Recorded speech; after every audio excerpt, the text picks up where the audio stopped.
kind of revenue can you generate as the owner of the sound recording? The owner of the sound recording is either the artist or the artist in conjunction with the record label or just the record label. So first, let's talk about owning the sound recording as the artist.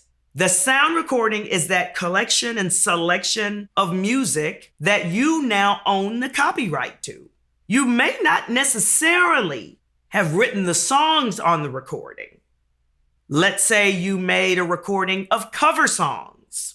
The songs, of course, the compositions, the musical works belong to someone else. But the recording that you made in the studio as an artist belongs to you. And if you don't have a record company, you are acting as your own record company and you own the master recording, which is another name we use for the sound recording.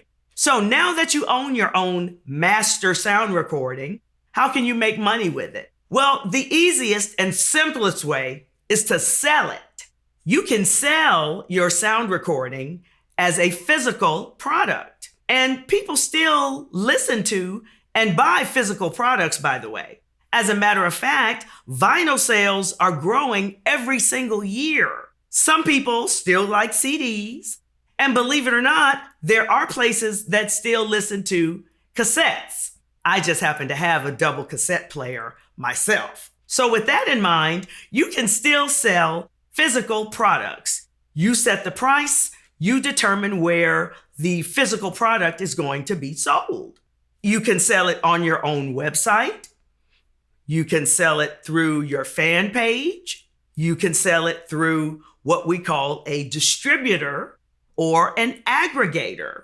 There are a couple of aggregators, and basically what they do is sort of aggregate or bring together a bunch of retailers, and then they distribute your music to those retailers, where there are some retailers that still sell physical product.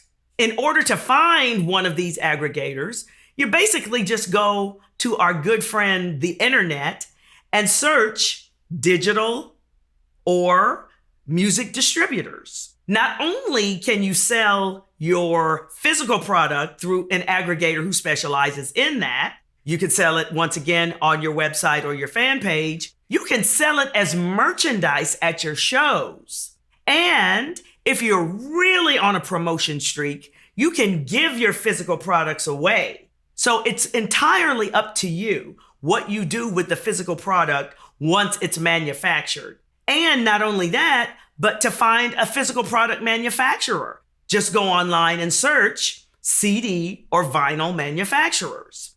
They usually offer pretty good deals, and some of them may even offer marketing and distribution. So be sure to do your homework. If you decide not to sell physical product, or if you want to make even more money with your sound recording master, then you can offer it as a digital download. There are some people, like me, for example, who still purchase digital downloads of sound recordings. It's a great way to make sure that your recording is made available to as many people as possible in as many formats as possible. There are digital distributors who specialize in selling digital downloads. You can find them on the internet as well. You can also offer your digital download on your own website or fan page. Usually a digital download sells for about anywhere between 99 cents to maybe $1.29. And you may have to share some of that revenue with the digital distributor, anywhere from 10% to up to 30%. But that's why it's up to you to do your homework as to which digital distributor you're going to use. There are some artists that even give digital downloads away so that the audience can sort of sample their music. So it's a great way to not only make money, but to market your music as well. So let's say you've got physical product, you've got digital downloads. Is that the only way to make money with your master recording? Of course not. We all know that streaming is the way to go. You can use a digital service provider also known as a DSP, to distribute your sound recordings to the public through a streaming service. How do you get to these DSPs or digital service providers? That's through the aggregator.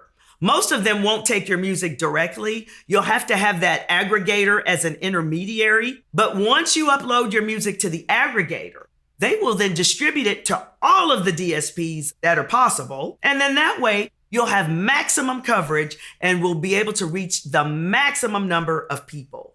Although you can sell a CD for $5 or $10 and a digital download for 99 cents, you make a fraction of a penny on a stream. But can you imagine the number of people who will have access to your music? So the number of streams can grow and grow and grow exponentially, increasing your ability to make money. How does an artist make money with a digital service provider? There is that sixth exclusive right, the right to publicly perform sound recordings via digital audio transmission. Well, that's where that right comes in. The right to perform a sound recording goes to the owner of the sound recording, and that's you, which means that you are entitled to a digital performance royalty as the artist and the owner of the sound recording. Generally, those royalties are split in half. Half goes to the artist, half goes to the owner of the sound recording. But remember, if you don't have a record company, you are the owner of the sound recording, which means that you get all of the money. You get the entire royalty, the artist share and the record company share. There's an organization called Sound Exchange that collects those royalties for you. So make sure you're registered with them as well as your songs so that they can track the digital performance of your songs and get you paid.